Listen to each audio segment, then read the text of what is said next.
అయిననే athletics top place లా ఉన్నదట లక్ష్య నిత్య. ఆమె టార్గెట్ ఒలింపిక్ పోడియం పథకమేనట. ఈ సీజన్లోనైనా జోరు చూపిస్తాడో లేదో అంటున్నారు నీరజ్. భారత జావెలిన్ స్టారు నీరజ్ చోప్రానైతే మరో సాహసానికి రెడీ అవుతున్నాడట. అంతర్జాతీయ హాకీకైతే లలిత్ వీడుకోలు పలుకుతున్నాడట. 2 సార్ల ఒలింపిక్ విజేతగా నిలిచిందట. 8 నెలలల్లా నా పని అయిపోతున్నదన్నారు జస్ప్రీత్ బుమ్రా. కానీ ఇప్పుడు మెరుగైన బౌలింగే వేస్తున్నా అని చెప్తున్నాడు. 4 రోజుల టెస్ట్ సిరీస్ అయితే ముగిసిందట. ఇక భారమంతా బౌలర్ల మీదనే ఉన్నదట. కొత్తగా రాబోతున్నదట పరమపద సోపానం అనే సినిమా. ఈ సినిమాలో అర్జున్, జెన్నిఫర్ ఇమాన్యుయల్ నటిస్తున్నారట. మీనా కుమారి బయోగ్రఫీలను అయితే కథానాయికగా కియారా అద్వానీ నటిస్తున్నదట. సినిమా ఓ పీక్స్ లా ఉండబోతుందని అందరైతే అంటున్నారట. హీరోయిన్ కాజోల్ అయితే రామోజీ ఫిలిం సిటీ మీద చేసిన ముచ్చట్లయితే వివాదాస్పదంగా మారాయట. గా ముచ్చట్లు గట్లా ఎందుకు చేసిండ్రు మేడం అంటున్నారు నెటిజన్లందరూ. కథానాయకుడు విక్టరీ వెంకటేశ్వర అయితే సినిమా విషయంలో జోరు వెతుకుతున్నాడట.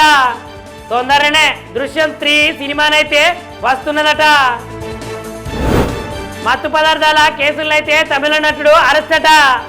నటుడు శ్రీరామ్నైతే పోలీసులు అరెస్ట్ చేసిరట. ఉపాధి హామీ పథకంలో అయితే తెలంగాణ జోరు చూపిస్తున్నదట. 2 నెలలలోనే 4,54,00,000 పనులే పూర్తి చేసిందట. బీఆర్ఎస్ హయాంలోనైతే నిధులు ఇవ్వకుండానే పనులన్నీ చేసిరట. ఉప ముఖ్యమంత్రి బట్టి విక్రమార్క సార్ అయితే మండిపడుతున్నాడు. 9 దినాలలోనే వస్తున్నదట రైతు భరోసా. ఇప్పటి వరకు 67 లక్షల మందికి అయితే 8,284 కోట్లయితే విడుదల చేసిందట ప్రభుత్వము. బీటెక్ తోటి పాటు అన్ని కోర్సులకైతే పాత ఫీజులేనట. తెలంగాణ ఉన్నత విద్యా మండలి అయితే కసరత్తులు చేస్తున్నదట. పనకచెర్ల మీదనైతే ఎంతవరకైనా కొట్లాడతామంటున్నది తెలంగాణ సర్కారు. ఈ ముచ్చట పొంగులేటి శ్రీనివాసరెడ్డి సారు అంటున్నాడు. సింగయ్య మృతికి నాకు సంబంధమే లేదంటున్నాడు జగను. ఆ దుష్ప్రచారం అయితే ఇక మీద ఆపాలని చెప్తున్నాడు. ఆంధ్రాలో 1,00,000 కోట్ల పెట్టుబడులే లక్ష్యమట. ఏరోస్పేస్ డిఫెన్స్ అయితే పాలసీ 4.0 అయితే తీసుకొచ్చిందట.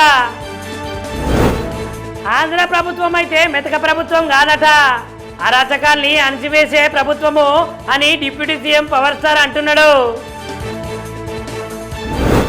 జూన్ 4వ తారీఖేనట ప్రజాస్వామ్యం గెలిచిన రోజు. విద్యాశాఖ మంత్రి నారా లోకేష్ సార్ అయితే చెప్తున్నాడు. ఇప్పటి నుంచే అనకాపల్లి వరకు అయితే గోదావరి నీళ్లు వెళ్తాయట. సీఎం చంద్రబాబు సార్ అయితే అంటున్నాడు. మోదీ సంకల్పమే భారత్ కు ప్రధాన ఆస్తి అట. కాంగ్రెస్ ఎంపీ శశిధర్ అయితే మోదీని ప్రశంసిస్తున్నాడు. ఇరాన్ మీద దాడి చేసేటప్పుడైతే భారత గగనతలాలను వాడుకోలేదట అమెరికా. సామాజిక మాధ్యమాల్లో మాత్రము అవాస్తవాలే చెప్తున్నదట. ఓవైసీ వ్యాఖ్యలనైతే తిరస్కరించింది భారత ముస్లింలు సామాజిక వివక్షకైతే గురవుతున్నారని ఆ సభలో మాట్లాడిందట ఆయన. గడియారము సెల్ ఫోన్ల టైం చూడకుంటేనే టైం చెప్తాడట ఈ మనిషి. నేపాల్ ప్రాంతానికి చెందిన శుక్లాంలోకైతే ఇది ఎప్పటి నుంచో అబ్బిన విద్యనేనట. సిలిండర్ తోటైతే జాగ్రత్తగా ఉండాలట. వంటగదిలా వేలిందట సిలిండరు. భయానక దృశ్యాలైతే వైరల్ గా మారినాయి యూట్యూబ్లా. భారత్ పాకిస్తాన్ గగనతలాల మీద ఆంక్షలు పొడిగించిరట. జూలై 24 వరకు భారత్ కైతే జూలై 23 వరకు అయితే పాకిస్తాన్ కట. ట్రంప్ కు నోబెల్ పురస్కారం అట. ట్రంప్ కు ఈ నోబెల్ పురస్కారం ఇచ్చుడు కరెక్ట్ కాదంటున్నది పాకిస్తాన్. కూర్చొని లేచే సౌలభ్యాన్ని ఆధారం చేసుకొని మరణాల రేటు అంచనా వేయవచ్చునట. నేల మీద కూర్చొని ఎంత జప్పున లేస్తే గంత ఆరోగ్యం ఉన్నట్టట. ఇరాను ఇజ్రాయెల్ యుద్ధాల వలనైతే గగనతలాలల్లా విమానాలు తిరుగుతలేవట. పశ్చిమాసియా సంక్షోభము ముదురుతుంటేనే కొన్ని విమాన సౌకర్యాలు ఆపినాయట. అమెరికా సైనిక స్థావరాలనే లక్ష్యంగా చేసుకొని ఇరాన్ అయితే ప్రతిదాడులు చేస్తున్నదట. ఖతార్లా వినిపిస్తున్నాయట పేలుడు శబ్దాలు. అయిననే అథ్లెటిక్స్ టాప్ ప్లేస్ లా ఉన్నదట లక్ష్య నిత్య.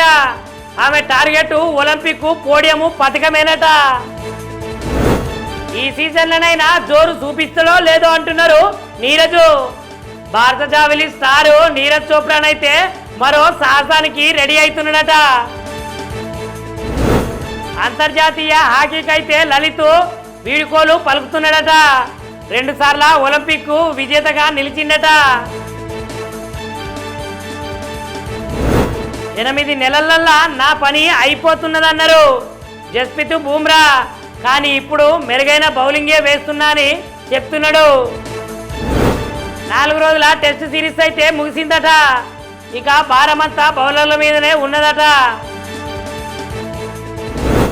కొత్తగా రాబోతున్నదట పరమపద సోపానం అనే సినిమా. ఈ సినిమాలో అర్జున్, జెన్నిఫర్, ఇమాన్యుయల్ నటిస్తున్నారట. మీనా కుమారి బయోగ్రఫీలను అయితే కథానాయికగా కియారా అద్వానీ నటిస్తున్నదట. సినిమా ఓ పీక్స్ లా ఉండబోతుందని అందరైతే అంటున్నారట. హీరోయిన్ కాజోల్ అయితే రామోజీ ఫిలిం సిటీ మీద చేసిన ముచ్చట్లయితే వివాదాస్పదంగా మారినాయట. గా ముచ్చట్లు గట్లా ఎందుకు చేసిండ్రు మేడం అంటున్నారు నెటిజన్లందరూ. కథానాయకుడు విక్టరీ వెంకటేశ్వర అయితే సినిమా విషయంలో జోరు పెంచుతున్నాడట. తొందరనే దృశ్యం 3 సినిమానైతే వస్తున్నదట. మత్తు పదార్థాల కేసులైతే తమిళ నటుడు అరెస్ట్ అట. నటుడు శ్రీరామ్నైతే పోలీసులు అరెస్ట్ చేసిరట. ఉపాధి హామీ పథకంలో అయితే తెలంగాణ జోరు చూపిస్తున్నదట. 2 నెలలలోనే 4,54,00,000 పనులే పూర్తి చేసిందట. బీఆర్ఎస్ హయాంలోనైతే నిధులు ఇవ్వకుండానే పనులన్నీ చేసిరట. ఉప ముఖ్యమంత్రి బట్టి విక్రమార్క సార్ అయితే మండిపడుతున్నాడు. 9 దినాలలోనే వస్తున్నదట రైతు భరోసా. ఇప్పటి వరకు 67 లక్షల మందికి అయితే 8,284 కోట్లయితే విడుదల చేసిందట ప్రభుత్వము. బీటెక్ తోటి పాటు అన్ని కోర్సులకైతే పాత ఫీజులేనట. తెలంగాణ ఉన్నత విద్యా మండలి అయితే కసరత్తులు చేస్తున్నదట. బనకచెర్ల మీదనైతే ఎంతవరకైనా కొట్లాడతామంటున్నది తెలంగాణ సర్కారు. ఈ ముచ్చట పొంగులేటి శ్రీనివాసరెడ్డి సారు అంటున్నాడు. సింగయ్య మృతికి నాకు సంబంధమే లేదంటున్నాడు జగను. ఆ దుష్ప్రచారం అయితే ఇక మీద ఆపాలని చెప్తున్నాడు. ఆంధ్రాల 1,00,000 కోట్ల పెట్టుబడులే లక్ష్యమట. ఏరోస్పేస్ డిఫెన్స్ అయితే పాలసీ 4.0 అయితే తీసుకొచ్చిందట. ఆంధ్ర ప్రభుత్వం అయితే మెతక ప్రభుత్వం కాదట.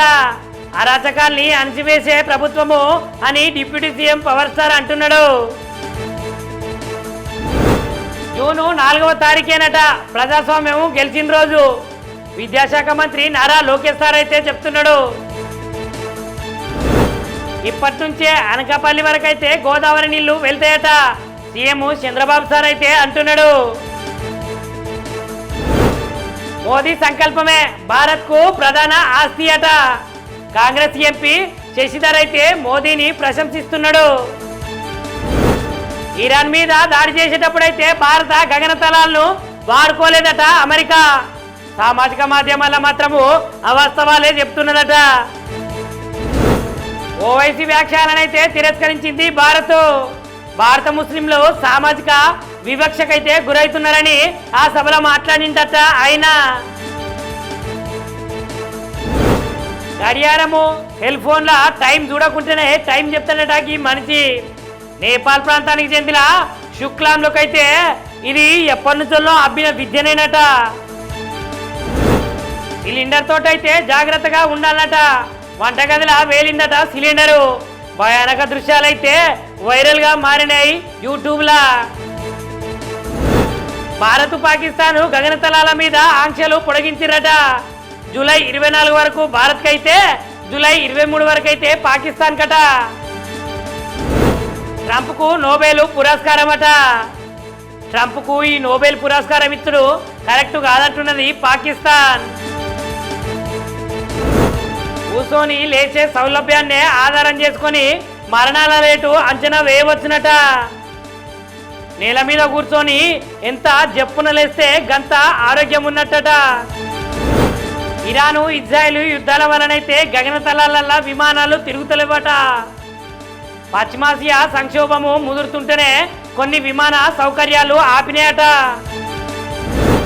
అమెరికా సైనిక స్థావరాలనే లక్ష్యంగా చేసుకొని ఇరాన్ అయితే ప్రతిదాడులు చేస్తున్నదట. ఖతార్లా వినిపిస్తున్నాయట పేలుడు శబ్దాలు.